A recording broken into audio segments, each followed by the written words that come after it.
Dear students, I am Malta Hussain. Today I am going to teach you about narration, imperative sentence. Now let's start. Narration. দেখিছা তোমালোকে এইটো narration imperative sentence. Imperative sentence তোমালোকে জানা দুই ধৰণে আৰম্ভ হয়, কেতিয়াবা ভাৰ্বেৰে হয় আৰু কেতিয়াবা লেটেৰে আৰম্ভ হয়। এটো ভাৰ্বেৰে আৰম্ভ হলে imperative sentence-ৰ ডাইৰেক্টৰ পৰা ইনডাইৰেক্ট narration কৰোতে আমি rules কেইটামান ফলো কৰিব লাগে। এই rules কেইটা হল চোৱাচোন। ভাৰ্বেৰে আৰম্ভ হলে rules নাম্বাৰ 1ত আছে বক্তাৰ বক্তব্যৰ ওপৰত নিৰ্ভৰ কৰি ৰিপৰ্টিং সেভাৰ্বটো অৰ্ডাৰ মানে হুকুম, কমেন্ট মানে আদেশ, ৰিকুৱেষ্ট মানে অনুৰোধ, এডভাইস মানে উপদেশ, এই চাৰিটাৰ পৰা আদিৰ পৰা যিকোনো এটা হয়। নাম্বাৰ 1 বক্তাই কথাখিনি কেনেকৈ কৈছে, অৰ্ডাৰ দি কৈছে নে কমেন্ট কৰিছে নে ৰিকুৱেষ্ট কৰি কৈছে নে এডভাইস দিছে ইত্যাদি কথা বুজি লৈ আমি ৰিপৰ্টিং সেভাৰ্বটো এই চাৰিটা ভাৰ্বৰ যিকোনো এটালৈ আমি চেঞ্জ কৰিম। তাৰপিছত নাম্বাৰ 2ত আছে ৰিপৰ্টিং ক্লজৰ পিছত আৰু ৰিপৰ্টেড ভাৰ্বৰ ঠিক আগত টু দিব লাগে। তাহলে এই টুটো দিওঁতে সাৱধান হবা যে ৰিপৰ্টিং ক্লজটোৰ পিছতেই দিব লাগিব, কিন্তু ৰিপৰ্টেড ভাৰ্বৰ ঠিক আগতে হ'ব লাগিব, দুয়োটা বস্তুৰ মাজত থাকিব লাগিব। এটা উদাহৰণত মই তোমালোক এই কথাটো 2 নম্বৰ পইণ্টটো ক্লিয়াৰ কৰি দিম। নাম্বাৰ 3ত আছে ভাৰ্বটো দিব লাগে, নাম্বাৰ 4ত অবজেক্ট, নাম্বাৰ 5ত কি থাকে নাজানো। তোমালোকে কেইটামান এক্সাৰসাইজ কৰি চাইছো, এক্সাম্পল কেইটামান। Number 1 the beggar said to me, give me something to eat since I am very hungry. তোমালোকে দেখিছা the beggar said to me, এইটো খনত চাই একো গম নাপাওঁ আমি ভাৰ্বেৰে আৰম্ভ হৈছে নে লেটেৰে আৰম্ভ হৈছে এইখিনি চাব লাগিলে ডাইৰেক্ট নেৰেশ্যনৰ ৰিপৰ্টেড ক্লজ খিনি চাব লাগিব। গিভ মিৰ পৰা হাংগ্ৰি লৈকে এইখিনি হল ৰিপৰ্টেড ক্লজ।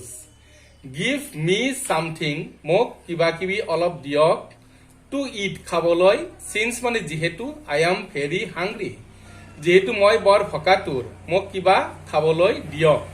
অৰ্থাৎ গিভ এইটো দেখিছা তোমালোকে, গিভটো হল ভাৰ্ব, ভাৰ্বেৰে আৰম্ভ হৈছে। গতিকে ভাৰ্বেৰে আৰম্ভ হলে ৰুলছ নাম্বাৰ 1 কি আছিল তোমালোকে মনত কৰাচোন, যে নাম্বাৰ 1 আছিল ৰিপৰ্টিং সেভাৰ্বটো অৰ্ডাৰ, কমেন্ট, এডভাইস, ৰিকুৱেষ্ট আদিৰ পৰা এটা হয়। গতিকে এই বেগাৰ মানে ভিক্ষাৰীজনে মোক কৈছিল, ভিক্ষাৰীজনে মোক হুকুম দিছিল নেকি, হুকুম দিলে অৰ্ডাৰ হ'ব, আদেশ কৰিলে কমেন্ট হ'ব, বা যদি এটা উপদেশ দিছে এডভাইস হৈ যাব। নিশ্চয় ভিক্ষাৰীজনে মোক ইয়াত ৰিকুৱেষ্ট কৰিছে কিবা দিবলৈকে। ৰিকুৱেষ্ট যদি হৈছে the beggar said to me, ঠাইত আমি কি কৰিম কি এই said toৰ সলনি দ্য বেগাৰ ৰিকুৱেষ্টেড মি, এই মিট হল ৰিপৰ্টিং ক্লজ শেষ। ৰিপৰ্টিং ক্লজ শেষ হলে 2 নম্বৰ নিয়মত আছিল ৰিপৰ্টিং ক্লজৰ পিছত আৰু ভাৰ্বৰ আগেদি ঠিক আগেদি টু দিব লাগে। এইটো মিট যদি ৰিপৰ্টিং ক্লজ শেষ হৈছে মিৰ পিছত টু দিছো, আৰু ইপিনে ৰিপৰ্টেড ভাৰ্বৰ আগেদিও পৰিছে। তোমালোকে নিশ্চয় দেখিছা টু গিভ, এই মিটো যি আছিল ইয়াতে গিভ মি মোক দিয়ক, মোক মানে কাক দিব লাগে, ভিক্ষাৰীজনক দিব লাগে। ভিক্ষাৰীজনক হলে মিৰ সলনি এইটো প্ৰনাউনটো চেঞ্জ হওঁতে হিম হৈ গল, তেওঁ। সামথিং টু ইট সিন্স, সিন্সৰ পিছত ইয়াতে আছিল আই এম, মই হং, মই হং মানে ভিক্ষাৰীজন হয়। গতিকে এতিয়া ইনডাইৰেক্টত সিন্সৰ পিছত হি দিব লাগিব। এম মানে চিম্পল প্ৰেজেন্ট আছিল, এটা চিম্পল পাষ্ট হলে হি লগত ৱাজ হ'ব। ভেৰি হাংগ্ৰি খিনি চেঞ্জ কৰিব নালাগে, ভেৰি হাংগ্ৰি ঠিকেই আছে। কিন্তু নাম্বাৰ 2ত আহাচোন, the man said to his servant, মানুহজনে তেওঁৰ চাৰ্ভেণ্ট মানে চকীদাৰজনক কৈছিল, কি কৈছিল, ক্লিন দা ৰুম, ৰুমটো চাফা কৰা। এই ক্লিনটো হল ভাৰ্ব, ভাৰ্বেৰে আৰম্ভ হৈছে এইটো সেন্টেন্স। ভাৰ্বেৰে আৰম্ভ হলে আমি প্ৰথমতে কৰিম কি এই said toৰ সলনি ৰিকুৱেষ্ট, অৰ্ডাৰ, কমেন্ট, এডভাইস আদিৰ পৰা এটা দিম। কথা হল কি কেনেকুৱা সুৰত মানুহজনে কৈছিল, the man said to his servant, মানুহজনে তেওঁৰ চাৰ্ভেণ্টজনক চকীদাৰজনক কৈছিল ক্লিন চাফা কৰা, এইটো কি কৰিছে অৰ্ডাৰ দিছে, চাফা কৰিব অৰ্ডাৰ দিছে। দ্য মেন said toৰ ঠাইত the men ordered his servant, চাৰ্ভেণ্টত ৰিপৰ্টিং ক্লজ শেষ হল। ৰুল মতে নাম্বাৰ 2ত আহে ৰিপৰ্টিং ক্লজৰ পিছত টু, গতিকে চাৰ্ভেণ্টৰ পিছত আমি টুটো দিলো। চোৱা, তাৰপিছত নাম্বাৰ টুৰ নিয়মটো আছিল ৰিপৰ্টিং ক্লজৰ পিছত টু দিব লাগে আৰু ভাৰ্বৰ আগতো পৰিব লাগে, নহয়নে? গতিকে ভাৰ্ব আছে ক্লিন, ক্লিনৰ আগত টু পৰিছে, ধুনীয়াকে মিলিছে। নাম্বাৰ থ্ৰী ভাৰ্ব আছে। নাম্বাৰ ফ'ৰ ভাৰ্বৰ পিছত এতিয়া কি থাকে আমি নাজানো, টু ক্লিন দা ৰুম, মিলি গৈছে। নাম্বাৰ থ্ৰী এক্সাম্পলত আহিছো এতিয়া। The teacher said to his students, শিক্ষকজনে তেওঁৰ ছাত্ৰবোৰক কৈছিল, শিক্ষকজনে তেওঁৰ ছাত্ৰবোৰক কৈছিল, ছাত্ৰ ছাত্ৰীবোৰক কৈছিল, কি কৈছিল ছাত্ৰ ছাত্ৰীবোৰক, ষ্টুডেণ্টছ বিলাকক, do not make a noise, গণ্ডগোল নকৰিবা। এতিয়া ডু নট মেক মানে মই এইখিনি তোমালোকে গম পাইছা, এইটো ভাৰ্বেৰে আৰম্ভ হৈছে। ডু নট মেক ভাৰ্বেৰে আৰম্ভ হৈছে, গতিকে ভাৰ্বেৰে আৰম্ভ হলে আমি কি কৰিম, প্ৰথমতে নিয়ম মতে আহিব ছেড টু, ছেড টুৰ সলনি ইয়াত আমি কি দিম, এডভাইচ দিব লাগিব এইটো, কাৰণ টিচাৰে ষ্টুডেণ্টক কৈছে মানে এটা এডভাইচ, উপদেশ দিছে। দ্য টিচাৰ ছেড টু বুলি নকয়, the teacher advice his students. এই হিজ ষ্টুডেণ্টছ, ষ্টুডেণ্টছত ইয়াতে ৰিপৰ্টিং ক্লজ শেষ হ'ল, ৰিপৰ্টিং ক্লজ শেষ হোৱাৰ লগে লগে আমি কি দিব লাগে, টু দিব লাগে। কিন্তু এটা কথা মনত দেখিবা, তোমালোকক বাৰে বাৰে কৈছো, ৰিপৰ্টিং ক্লজৰ পিছত টুটো দিব লাগে হয়, কিন্তু অকল ৰিপৰ্টিং ক্লজৰ পিছত দিলেই নহব, আৰু ভাৰ্বৰ, ৰিপৰ্টেড ভাৰ্বৰ আগতো পৰিব লাগিব। ৰিপৰ্টিং ক্লজৰ পিছত আৰু ৰিপৰ্টেড ভাৰ্বৰ ঠিক মাজেদি পৰিব লাগিব। এতিয়া দেখা পাইছা ষ্টুডেণ্টছত ৰিপৰ্টিং ক্লজ শেষ হৈছে, গতিকে ইয়াত মেক আছে, মেকটো ভাৰ্ব, মেক ভাৰ্বৰ আগেদি টুও আছে। অৰ্থাৎ তোমালোকক একেবাৰে সহজত কৈছো, এই ডু নট যি দেখিছা, ডু নট থাকিলে তোমালোকে নট টু দিবা, ধুনীয়াকে মিলি যাব। ষ্টুডেণ্টছ ডু নট মানে নট টু, মেক ভাৰ্বটো ইয়াত দিবা, এ নইজ, পিছত যি থাকে এইখিনি দি দিবা, ঠিক আছে। লেটেৰে আৰম্ভ হলে, এইটো ইম্পাৰেটিভ চেন্টেন্সে হয়, লেটেৰে আৰম্ভ হলে অলপ কিছু বেলেগ নিয়ম আছে। ৰুলছবোৰ মানে নিয়মবোৰ আমি পঢ়ি চাইছো। ফাৰ্ষ্টতে নাম্বাৰ ওৱান ৰুলছ আছে কি, ৰিপৰ্টিং সে ভাৰ্বটো প্ৰপ'জ বা সাজেষ্ট হয়। নাম্বাৰ ওৱান, ৰিপৰ্টিং সে ভাৰ্বটো প্ৰপ'জ বা সাজেষ্ট হয়, সচৰাচৰ প্ৰপ'জটোৱে বেছিকে দিয়া হয়। নাম্বাৰ টুত ৰিপৰ্টিং ক্লজৰ পিছত ডেট বহে। Number three subject. Number four should বা মাইট বি এলাউড টুৰ এটা। Number five verb. Number six কি থাকে নাজানো। এটা কথা মই তোমালোকক এইখিনি কৈ থৈ দিম, 4 নম্বৰটো চোৱাচোন, শুড বা মাইট বি এলাউড টু, ইয়াত দুটা আছে, মানে অলপমান প্ৰব্লেম আহিব পাৰে আমাৰ।